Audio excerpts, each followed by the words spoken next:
inspiratif dan unik mengupas tuntas tokoh kesehatan, kemandirian obat, obat modern asli Indonesia, dan jamu mendunia.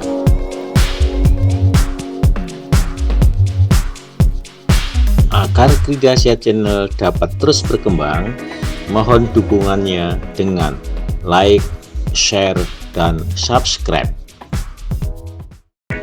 Berikut ini profil singkat narasumber kita.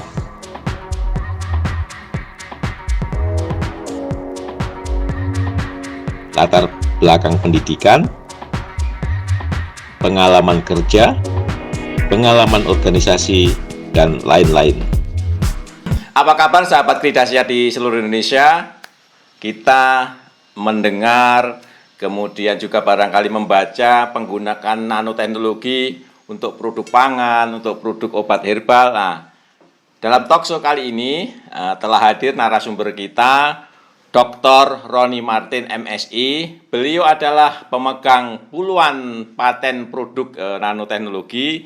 Kita ingin membahas apa kegunaan atau keunggulan dari nanoteknologi ini, bagaimana metodenya, kalau kita melakukan di mana tempatnya, bagaimana pembiayaan dan sebagainya. Kita sapa dulu narasumber kita. Apa kabar, Dr. Roni Martin? Oke, kabar baik. Assalamualaikum semuanya. Selamat siang Pak Karyanto, sehat semua ya. Alhamdulillah. Ini Dr. Roni Martin ini kan pemegang puluhan paten produk nanoteknologi, tentunya bisa cerita banyak kepada kita semua apa keunggulannya jika kita menggunakan nanoteknologi. Tentunya pada sesi ini Mas Roni Martin, kita ingin bahas spesifik pemanfaatannya untuk obat-obat herbal kita. Silakan Dr. Roni Martin. Ya, terima kasih Pak Karyanto dan teman-teman semuanya.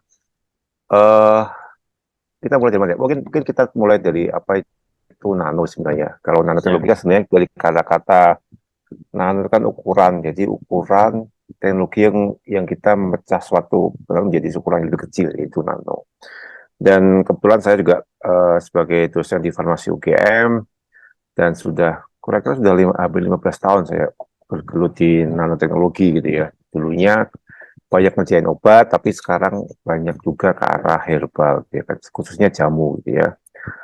Ya mungkin skill sedikit, kenapa sih jamu, gitu ya, obat tradisional kita itu tidak bisa bersaing ya, atau belum bisa bersaing, gitu ya. Karena memang banyak sekali masalah yang belum terpecahkan, gitu ya, di jamu atau obat tradisional ini. Yang paling besar masalahnya adalah tentang dosis atau baginya itu. Jadi karena ekstrak itu kan sangat kecil ya. Jadi kalau kita gunakan sebagai tanda kutip pengobatan, maka butuh dosis yang besar. Karena memang kalau kita lihat dosis yang digunakan untuk herbal itu kan karena berasal dari ekstrak maka besar. Nah, nano ini secara garis besar mungkin nanti akan kita detailkan juga, itu bisa mengurangi dosis. Itu karena banyak keuntungan-keuntungan yang bisa kita ambil dari nanoteknologi ini, khususnya dapat membantu penyerapan obat itu Pak Karyanto. Dan kalau kita ngomong herbal itu kan pada prinsipnya kita ngomong ekstrak nih, ya. Ekstrak yang biasanya ekstrak itu bisa pakai ekstrak etanol, ekstrak air, atau ekstrak apa aja yang kita akan mendapatkan zat aktif atau ingredient zat aktif. Dan biasanya obat-obat atau zat aktif itu mempunyai kelemahan tidak stabil. Ya, sesimpel kalau biasanya gampang teroksidasi atau rusak karena bersentuhan dengan air, dengan udara, kemudian juga kadang-kadang kena cahaya itu rusak. Lah, nanoteknologi ini akan berperan juga di situ. Bisa dijelaskan ke kami semua metode nanoteknologi itu seperti apa prosesnya kok sehingga partikel itu bisa diperkecil sekian lebih kecil sekian tingkat itu. Ya, sebenarnya kalau kita lihat cara bikin atau teknologi nano skala garis besar itu di dunia ada dua mazhab ya, dua cara. Yang pertama top down, jadi dari partikel yang besar dikecilkan. Jadi kalau ya contohnya kalau kita punya batu bata pengen diserbuk ya itu ditumbuk ya, ditumbuk itu pada prinsip itu dan itu biasanya teknik itu menggunakan alat ya kayak seperti ya kayak kita di apotek kalau mau bikin puyer ya itu pakai mortir ya gitu. Tapi secara teknologi biasanya menggunakan seperti kayak homogenizing dipecah gitu ya. Bahkan kalau kita sampai ke ukuran nano itu biasanya menggunakan high pressure homogenizing. Jadi dengan tekanan yang sangat tinggi sampai 1200 psi itu bisa mecah suatu partikel menjadi nano. Atau bisa menggunakan teknologi milling, biasanya menggunakan superjet milling, jadi kayak di grinding gitu, tapi dengan kekuatan yang besar gitu ya. Nah, tetapi kelemahan dari teknik ini adalah kita menggunakan alat, kita tergantung dengan alat. Gitu ya. Nah, problemnya kalau industri kecil yang nggak punya modal besar, dia harus beli high pressure homogenizing yang harganya M gitu ya, itu kadang-kadang untuk memulainya agak susah gitu. Jadi ini tidak terlalu berkembang gitu ya. Walaupun industri sangat suka ini, karena apa ya? Nggak terlalu belajar banyak, asal punya alatnya, dimasukkan, kemudian di on off kan, jadi gitu, dan jalan gitu ya. Kita sendiri di farmasi UGM kita nggak mengerjakan itu karena ya kita sadar bahwa industri kalau kita mau scale up hasil riset dari nano itu kan prinsipnya sesimpel mungkin metodenya gitu. Maka muncul metode yang kedua yaitu bottom up. Bottom up itu dari partikel kecil diperbesar. Nah ini kadang-kadang orang akan sedikit salah salah sangka itu kok berbesar. Nah kita tahu bahwa molekul obat, molekul zat aktif apapun yang kalau dia terlarut pada pelarutnya itu kan ukurannya sudah sangat kecil, bahkan sampai ukuran Armstrong kan. Sedikit teori, jadi satu atom C itu ukurannya 0,1 nano. Itu atom C. Jadi kalau kita punya substan atau ingredient yang ukurannya yang mempunyai 10 atom C, yaitu 1 nano. Nah, itu akan kita perbesar dengan konsep enkapsulasi. Nah, karena proses enkapsulasi itu tidak hanya masalah ukuran, tapi dia bisa memperbaiki stabilitas, memperbaiki disolusi, gitu ya, atau kelarutan, gitu ya, atau kemudian bisa memperbaiki dalam pengantaran obatnya gitu, atau zat aktifnya. Jadi, dan ini tidak menggunakan alat sama sekali. Ya, alat yang kita prinsipnya adalah dengan pengadukan. Jadi, konsepnya seperti formulasi biasa, tetapi dengan formulasi yang tepat, akan membentuk kapsul ataupun tablet dalam ukuran nano. Metodenya apa tadi disebutkan Mas Roni Martin? Metodenya apa tadi? Ya itu apa namanya? N tadi apa? Namanya? Enkapsulasi.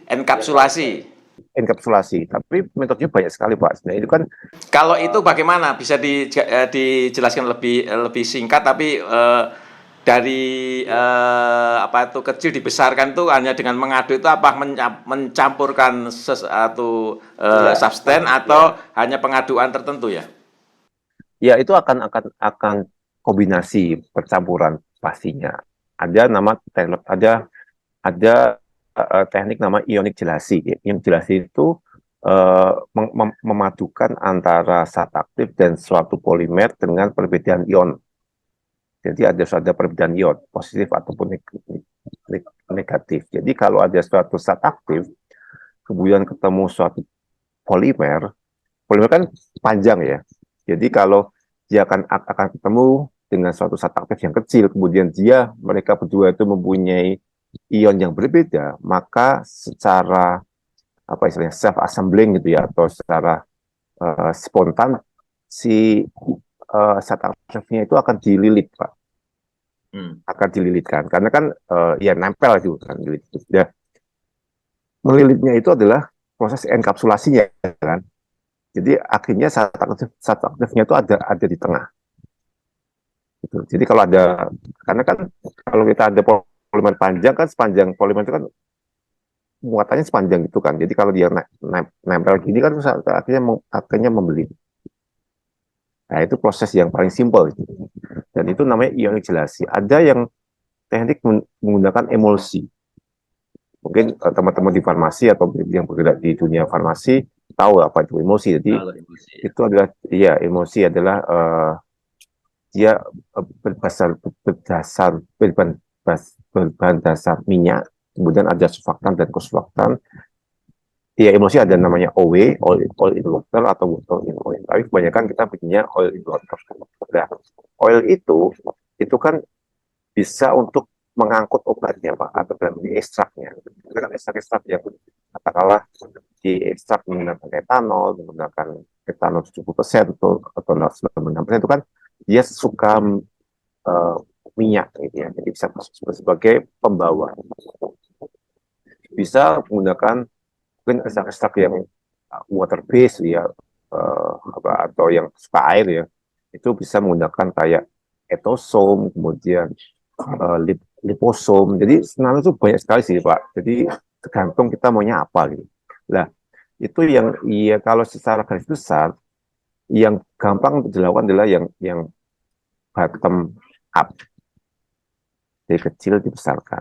Jadi itu secara apa itu cost lebih murah, tapi apakah kalau yang menggunakan atau model alat tadi ya, prinsipnya menggunakan mengecilkan tadi itu kan karena tinggal memencet tombol selesai, diproses selesai ya jadi nano. Apakah menggunakan metode yang sekarang dikembangkan juga oleh teman-teman Fakultas Farmasi UGM ini juga tingkat keberhasilannya juga cukup tinggi atau perlu metode khusus agar tingkat keberhasilannya juga optimal tuh, Dr. Roni? Ya, secara fisik itu sangat mudah Pak. Makanya kemarin kebetulan kita baru melakukan workshop nanoteknologi, itu kita mengajarkan sesuatu yang gampang gitu ya. Dalam artian kita hanya membutuhkan pengaduk. Ya pastinya karena kita melakukan formulasi maka akan terkait dengan optimasi. Nah, optimasi inilah yang nanti akan kita kerjakan. Jadi tingkat keberhasilannya saya sih tidak ada yang susah gitu ya. Karena semuanya punya gitu ya. Jadi kayak kan susah itu kan kalau kita nggak punya Pak. Gitu. Tapi kalau kita punya, katakanlah contoh nih kalau kita belajar naik sepeda, ya itu kan gampang kalau kita punya sepeda gitu kan. Tapi kita nggak punya sepeda, lebih nggak mau naik sepeda, belajar naik sepeda. Jadi kita punya modalnya, tinggal kita belajar aja naik sepeda gitu ya. Ya itu yang menurut saya menarik dengan metode ini. Jadi semua orang nantinya kalau dia belajar nanoteknologi dengan teknik ini, dia pulang ke industrinya yang mungkin masih kecil, kemudian pulang ke labnya yang mungkin masih punya skills dan pengaduk, itu bisa melakukan itu gitu.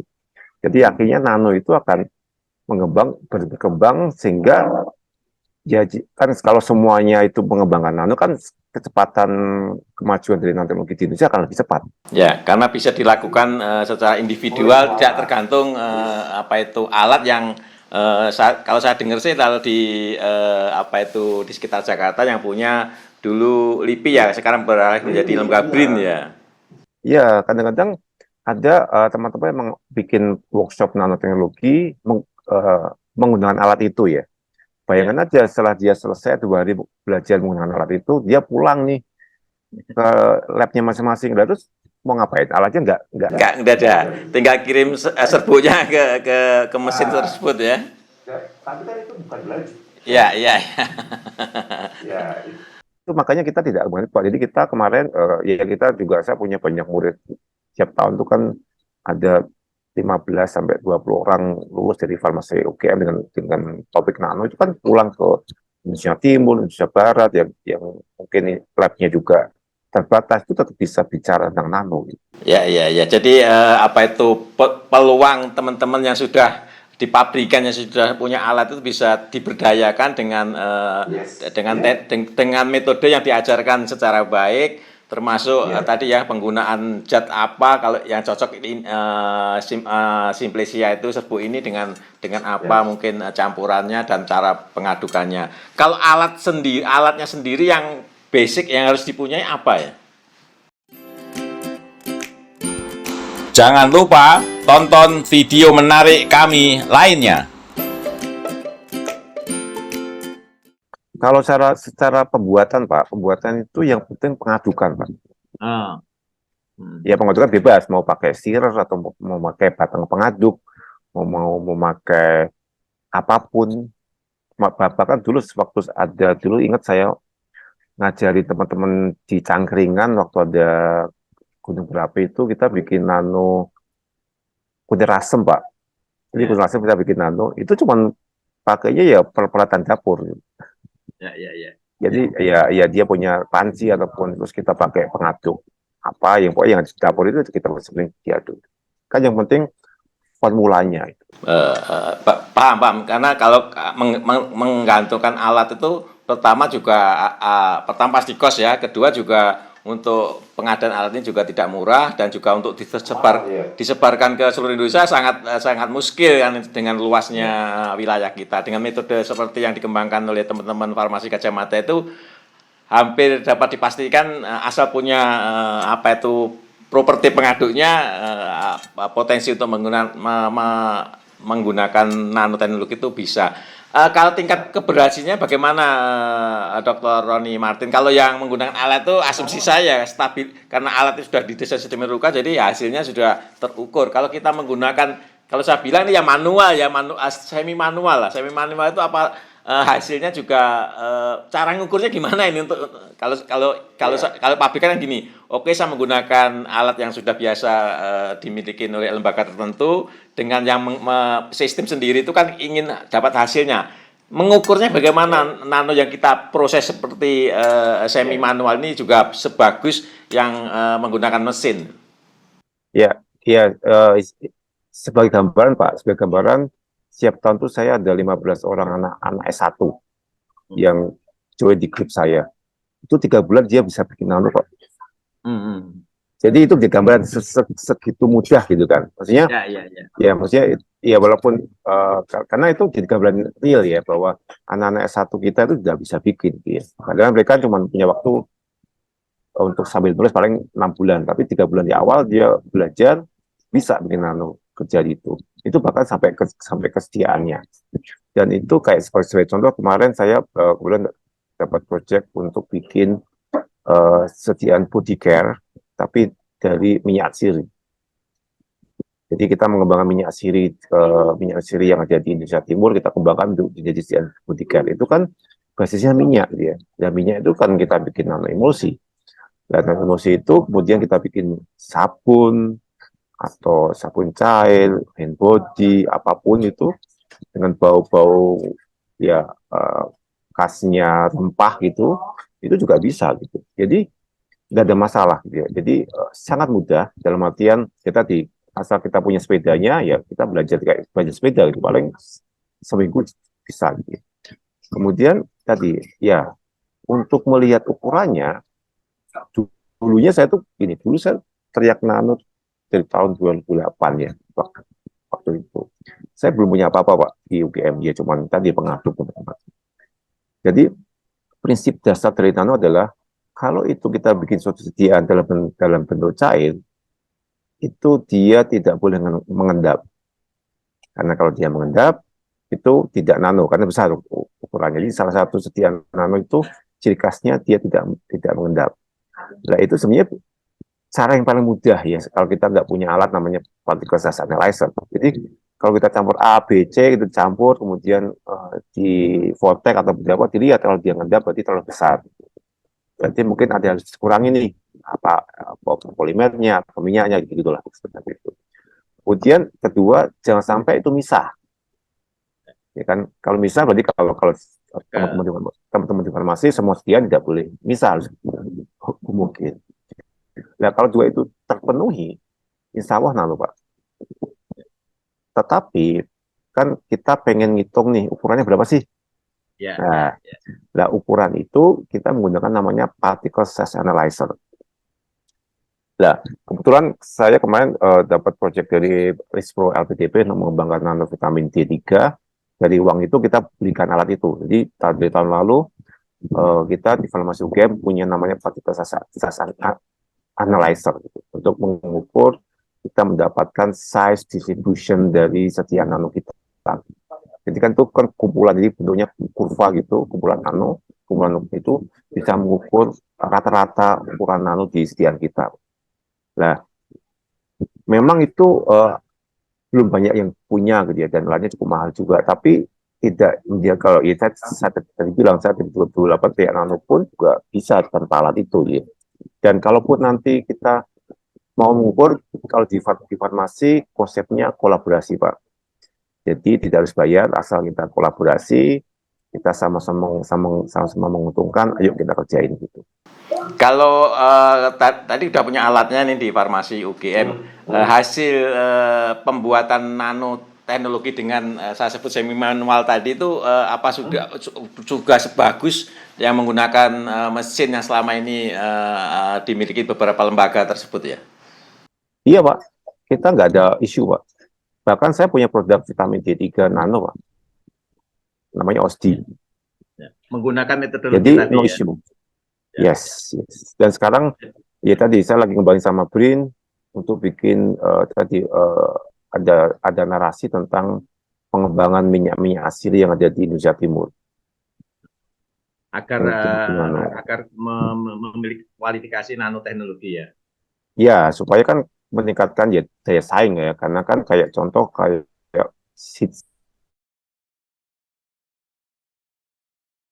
cinnamon itu kan aja kalau kita bisa ngambil minyak aslinya itu kan jadi kayak mahal, dan kemudian kita bisa bikin kayak body wash, kemudian bahkan saya punya kemarin barusan mengembangkan untuk penumbuh rambut gitu lah, untuk minyak-minyak. Jadi kalau sekarang penggunaan nanoteknologi sendiri bisa untuk setiap padat, semi padat, cair ya? Iya, iya. Tergantung ya, kan nano kan tinggal nanti sediaannya mau dijadikan apa, karena kan nano itu kan belum dalam bentuk sediaan, Pak. Ya. Ya kan, nanti katalah contoh nih kita bikin, kemarin saya lagi ada ujian S3, mahasiswa saya bikin sediaan nano untuk serum kepala. Nah, kita bikin emulsi dulu nih. Bikin emulsinya dalam bentuk oil water, jadi airnya itu bisa dibikin serum, dikentalkan dengan bahan pengental untuk jadi serum, atau bisa aja bikin gel. Jadi namanya nanti jadi emulgel, emulsi gel atau nano emulgel kalau biasanya gitu. Jadi sedianya tetap kita dengan kaedah-kaedah farmasi, Pak ya. Jadi ada ya yang biasa itu mau dipadat dan tidak itu nanti tergantung sedianya sih. Ya. Jadi kalau saya simpulkan sebetulnya sekarang untuk pembuatan nanoteknologi sendiri itu hampir dapat dipastikan pabrikan yang memiliki apa itu properti untuk apa itu pengadukan itu sangat mungkin untuk dilakukan sendiri ya, Dr. Roni Martin ya. Jadi tinggal apa itu pembelajaran kalau si ekstrak ini menggunakan apa dan sebagainya. Kemudian kalau ingin saya, apakah saya membayangkan dalam proses nanoteknologi ini kan ada pengecilan partikel ya. Apakah kalau dari segi mekanisme absorpsi pastilah karena lebih kecil ya lebih cepat diserap di dalam pembuluh darah dan metode yang lainnya. Tapi apakah ada potensi menjadi berubah zatnya atau bahkan rusak? Ya, nah, ya inilah keunggulan nanoteknologi, Pak. Jadi nano itu kan tadi konsepnya sebenarnya kan enkapsulasi. Jadi kalau kita lihat sekian farmasi yang ada namanya kapsul. Kapsul itu kan difungsikan atau digunakan karena kan untuk melindungi obatnya, Pak. Jadi sebenarnya itu akan mempermudah kita dalam mendeliverkan obat yang kita punya sebenarnya, tapi in nano size. Jadi kita tidak berubah apapun. Jadi kayak semacam sebagai contoh kita itu mau menghantarkan obat itu lepas dari lambung. Ya udah dikasih kapsul supaya dia nggak kena asam lambung, nggak kontak dengan asam lambung, dia akan lepas ke intestinal, masuk ke intestinal, dilepaskan, diserap.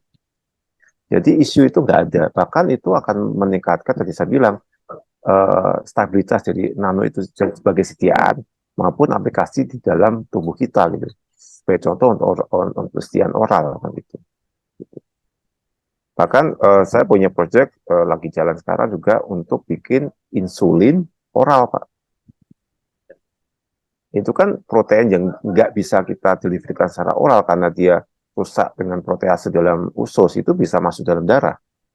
Nah, itu kan membuktikan bahkan meningkatkan itu. Jadi sebenarnya meningkatnya bioavailabilitas dalam tubuh itu kan sebenarnya konsekuensi. Mungkin diawali dengan kayak kalau di farmasi kita bicara tentang disolusi. Jadi gimana obat itu lepas dengan baik secara disolusi. Kalau dia nggak punya disolusi yang baik, jangan berharap dia akan serap dengan baik. Gitu. Jadi kita akan meningkatkan disolusinya, kemudian meningkatkan stabilitasnya. Jadi kesempatan obat itu untuk diserap kan lebih banyak. Nah, itu akan meningkatkan akan meningkatkan jumlah obat yang terserap dalam darah. Makanya pengalaman kita dengan dinanokan, minimal kita bisa menurunkan dosis 4 kali lipat. Jadi kalau sebagai contoh, kalau vitamin C 10 mg gitu ya, maka sebenarnya dengan durasi 50 mg itu cukup. Ya. Karena efektivitasnya lebih tinggi. Nah, itu penting sekali untuk herbal, Pak. Jadi selain secara farmasi bermanfaat dalam mekanisme dilusi di dalam penyerapan tadi, juga sebetulnya dari aspek ekonominya juga dapat ya, karena dosisnya lebih kecil, otomatis kalau saya membuat satu botol itu diperlukan misalkan 10 gram, ini mungkin tinggal seperempatnya ya, karena dengan nanoteknologi tadi ukuran dosisnya jadi lebih kecil ya. Baik. Kalau penggunaannya di negara luar atau di luar Indonesia, menurut Dr. Roni Martin, apa di mana yang cukup menggunakan atau cukup agresif lah? Apakah untuk pangan atau untuk obat-obatan herbal? Bisa disebutkan posisi Indonesia sendiri di mana ini? Ya, kalau kita lihat posisi nano di dunia, kita sebenarnya udah ketinggalan, Pak. Jadi nano itu sebenarnya sudah banyak digunakan, tapi kita di regulasi kita masih takut-takut ya, masih belum bisa menerima itu. Ya. Sebagai contoh, dulu waktu COVID ya, itu kan ada vaksin, kan ada dua macam vaksin Sinovac atau Sinopharm lah itu, yang itu berasal dari virus yang dilemahkan, yang dikembangkan oleh Bio Farma.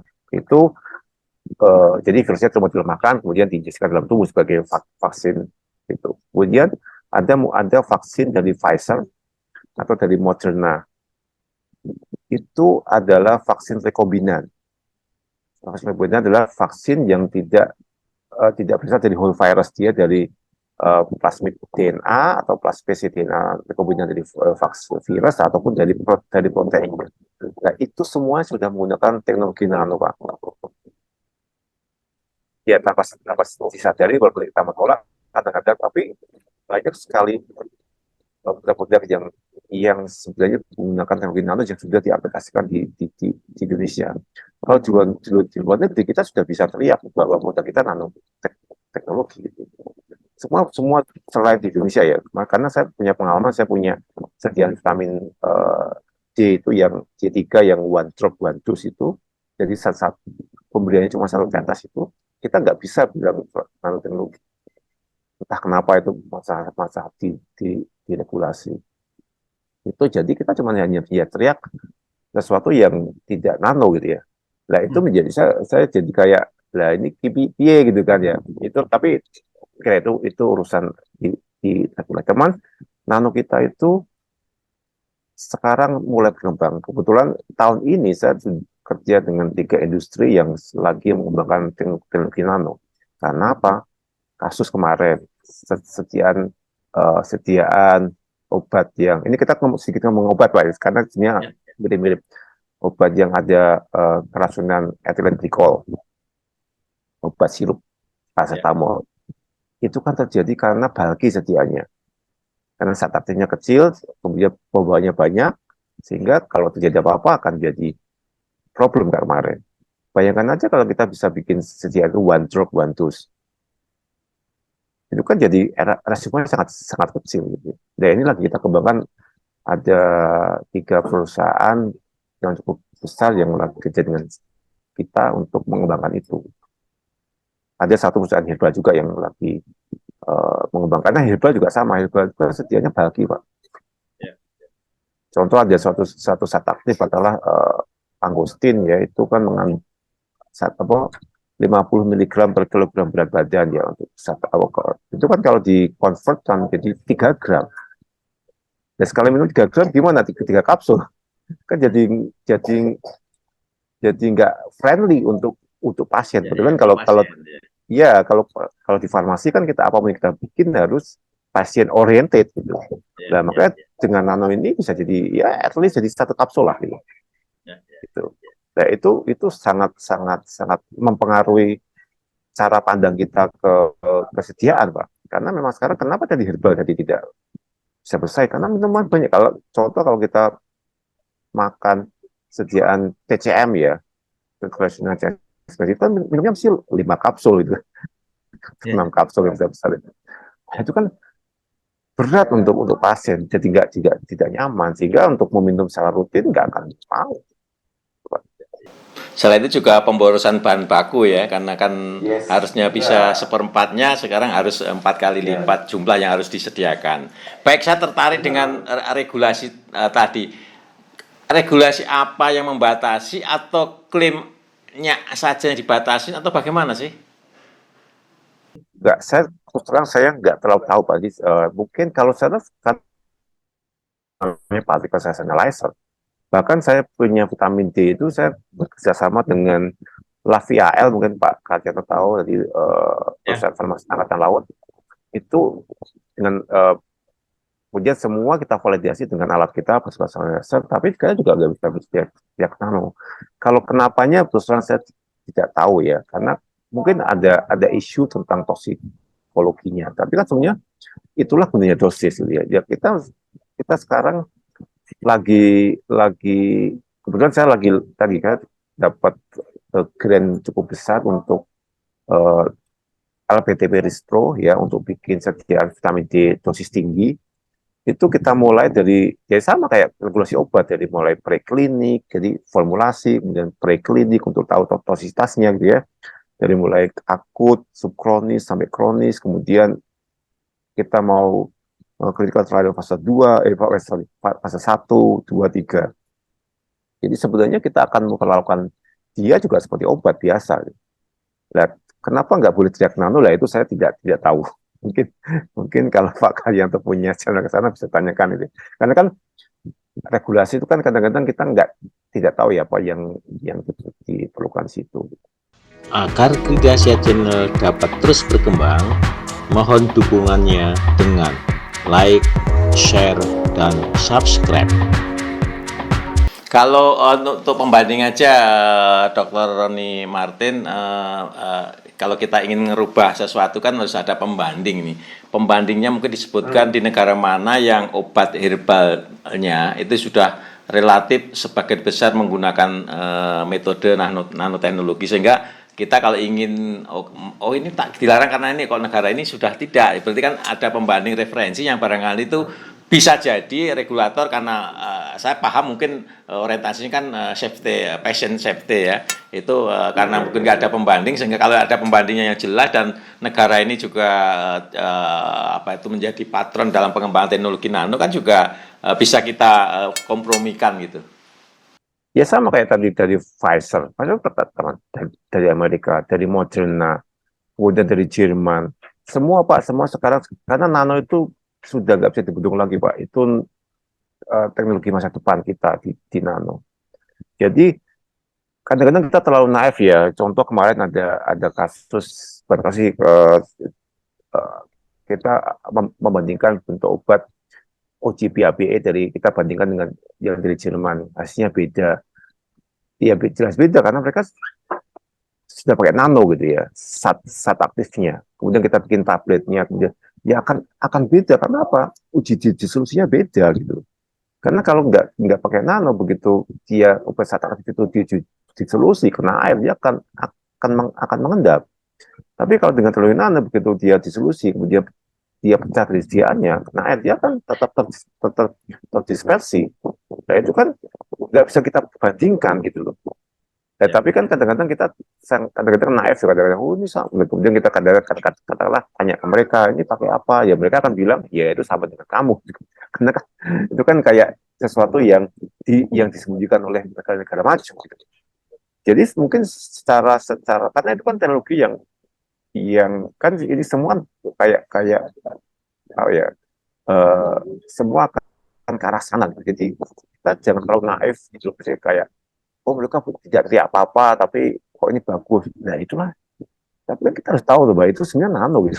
Kalau saya kan karena saya orang nano gitu. Jadi kadang-kadang kita terlalu naif untuk jadi orang baik-baik aja gitu. Jadi kadang-kadang malah malah jauh.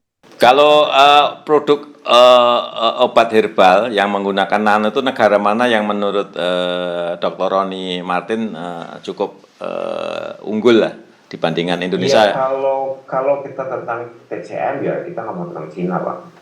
Mereka sudah menggunakan ini? Iya, pasti, Pak. Pasti. Karena apa? Karena nggak punya pilihan. Ya apa? Sekarang pilihannya apa untuk menurunkan dosis? Nggak ada. Teknologi lain nggak. Karena herbal itu kan nggak bisa dimodifikasi. Ya, ya.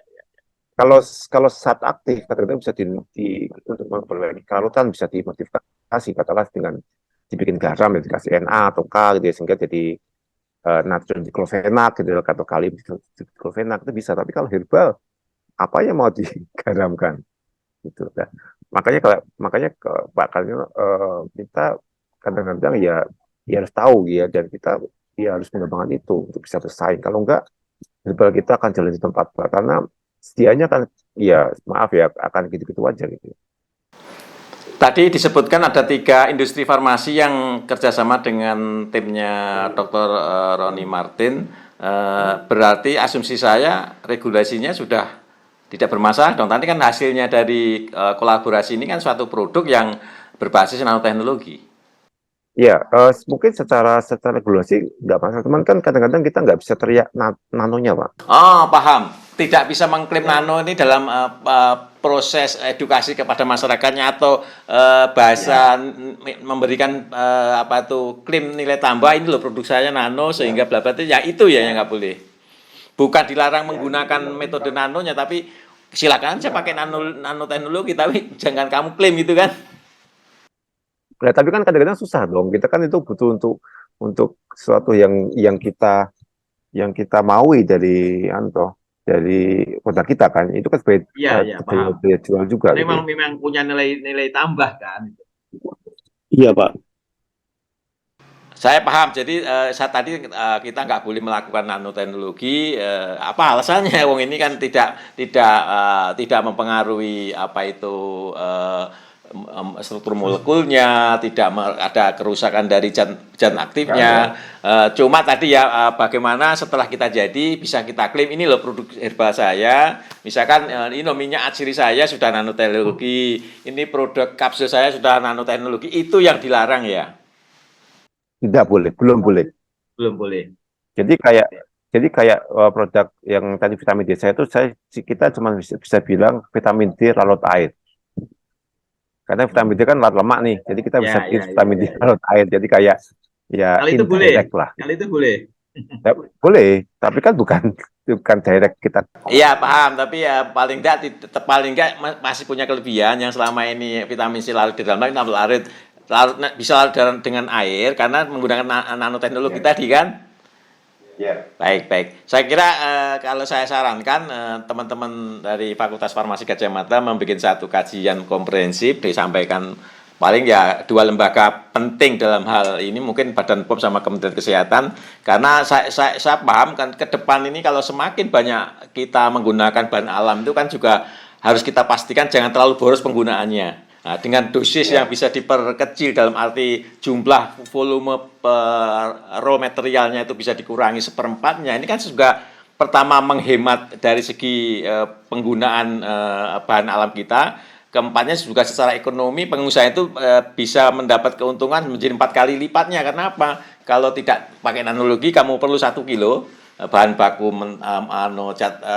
yang akan digunakan oleh Bupati Reba, kalau menggunakan nanti hanya seperempatnya 250 gram. Saya kira itu dari semua aspek terpenuhi. Pasiennya juga mendapat benefit, pengusaha juga dapat benefit. Barangkali itu kalau saya sarankan dibikin satu kajian Dr. Roni Martin sehingga nanti bisa kita kembangkan bersama. Saya kira kalau apalagi ada referensi yang mendukung negara-negara yang sudah agresif menggunakan ini diberikan benefitnya, dan juga tentunya mungkin kalau ada kejadian-kejadian yang mungkin dipersepsikan negatif itu bisa dijelaskan dengan baik. Saya kira kok mestinya sih mestinya tidak menjadi larangan. Kalau saya harus didorong, karena apa? Dari segala aspek ini menguntungkan itu. Apa tuh kendala kalau di dalam metodologinya itu apa yang bisa kita ungkapkan, Dr. Roni Martin? Apakah setiap orang yang melakukan misalkan saya ini belum bisa nih, kemudian belajar, otomatis juga secara cepat punya skill kompetensi yang bisa memproduksi produk yang nanoteknologi itu. Iya, kalau secara kendala sebenarnya tidak ada, Pak. Jadi kayak contoh, ya masa orang belajar itu kan ada yang cepat, ada yang lambat, ada itu kan masalah kemauan aja sih maksudnya. Tapi menurut saya ilmu itu kan open ya, semua ilmu itu kan bisa kita pelajari dimanapun. Jadi sebenarnya kayak kemarin saya selalu bilang sama teman-teman, jadi jangan berteori aja, dilakukan gitu. Jadi kayak itu kan masalah skill ya. Skill itu kan learning by doing atau practice make perfect. Jadi ya mulai aja gitu. Jadi apa namanya, semua sudah terbuka, jurnal sudah banyak di internet, YouTube ada. Jadi kita tinggal mulai aja, nggak ada sesuatu yang susah gitu ya. Gitu. Ya pasti nantinya harus ada mentoring ya. Karena kan kalau nggak ada mentoring, jangan sampai ini kita karena dengan mentoring itu pasti akan mempercepat kan. Jadi kalau kita contoh kita belajar berenang ya, oh mungkin gayanya salah nih, ada gayanya harus gini-gini. Itu mempercepat. Cuman yang penting kita siap pagi itu datang ke kolam renang untuk berenang. Latihan. Yes, latihan. Jadi nggak ada susah karena semua kan ilmu sekarang kan terbuka, Pak. Nah, sambil kita berlatih, jangan hanya berlatih, cuman langsung aja katalah dengan problem yang ada. Kayak kemarin saya bilang sama teman-teman yang ke dokter, ya udah kamu punya problem apa yang diobat, ya itu coba itu jadi ada bikin satu kasus dari yang ada di industri maupun di penelitian untuk kita coba pecahkan bareng-bareng gitu. Melihat benefitnya yang kalau saya pribadi ya nanti kita tinggal saya sarankan tadi kita sama-sama sampaikan kepada pihak lembaga terkait agar nanoteknologi juga bisa berkembang, karena benefitnya juga banyak aspek yang bisa menerima benefit ini. Apakah melihat benefitnya sedemikian besar ini, apa ada mata kuliah tambahan atau mata kuliah wajib yang ada di Fakultas Farmasi atau mungkin di teknologi pertanian yang saya kira ini kalau diterapkan di teknologi pangan juga sangat bagus kan, Dr. Roy Martin?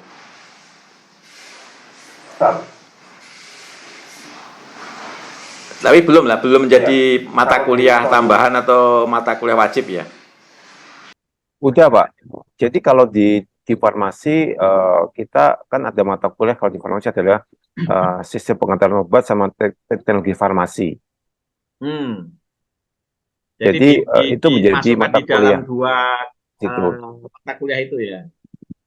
Iya. Bahkan saya juga ngajar di kedokteran, kemudian ngajar di teknik kimia, kemudian ngajar di di peternakan ya. Itu semua nano semua, Pak. Karena memang nano kan kayak itu kan masuk ke teknologi farmasi ya, teknologi farmasi. Tapi jadi biasa saya di farmasi sendiri itu saya gabung dengan mata kuliah SPO atau Drug Delivery System, karena memang nano itu kan konsekuensi ya. Kita tahu nih obat itu mau dideliverkan kemana, sehingga nano ini bisa match dengan kebutuhan yang ada di sana. Baik. Sebagai closing statement, silakan disampaikan apa ya. Kalau saya sih melihat tadi setelah dijelaskan metodologinya juga mudah dilakukan, tentu dengan mentoring tadi, karena sistemnya juga sangat sederhana. Kemudian juga benefitnya menurut saya juga tidak hanya satu aspek, tapi banyak aspek. Sehingga menurut saya ini harus terus didorong. Mungkin bisa disampaikan closing statement-nya Dr. Roni Martin. Ya, menurut saya pengen memberi kesan bahwa nano itu mudah dan kita semua bisa, tinggal kita mau nggak mencoba semua untuk ke arah sana, karena teknologi nano adalah teknologi masa depan yang mungkin kita ingat dulu dari teknologi makro, mikro, dan sekarang sudah sampai ke nano di semua aspek, tidak hanya di drug delivery, tidak hanya di herbal, dari semuanya. Dan dan itu sudah banyak dikembangkan di dunia luar, dan ayolah kita teman-teman di Indonesia, teman-teman yang concern dengan